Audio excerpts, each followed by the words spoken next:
মা? ইনি তোর নতুন বাবা। ছি মা, বলতে লজ্জা করলো না তোমার? পেটে খিদে মুখে লাজ করে কি লাভ? আমি অফিসে যাচ্ছি, তোর বাবাকে রান্না করে খেতে দিবি। হাতটা ছাড়ুন। বাড়িতে কেউ নেই। আপনি ভুলে যাচ্ছেন সম্পর্কে আমি আপনার মেয়ে হই। কাজের চাপে অফিস থেকে ফিরতে দেরি হয়ে গেল। কি ব্যাপার, তুমি লাগেজ প্যাক করছো কেন? তোমার মেয়ে আমাকে বাড়িতে একা পেয়ে হাত ধরে টানছিল। দীক্ষা। হ্যাঁ মা। এই খুব যৌবন জ্বালা উঠেছে তোর না? মা সত্যি কথাটা শোনো। কোনো কথা শুনবো না, তুই ঘর থেকে বেরিয়ে যা। আমি কোথায় যাব মা? কত কথা ঘুরবি যা, লম্পট ছেলেগুলো তো যৌবন জ্বালা মিটিয়ে দেবে। যা দরজা খোলো মা। বিনা দোষে বিধি কেন? বাড়িতে কেউ আছেন? কে? আমাকে রাতটুকু থাকতে দেবেন? আমি কিন্তু এই ঘরে একা থাকি, আপনার কোনো সমস্যা নেই তো?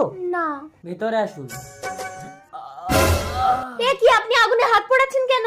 একটা ফাঁকা ঘরে অন্ধকার রাতে যুবক যুবতী নিরাপদ থাকার এটাই একমাত্র উপায়। আর আমি যদি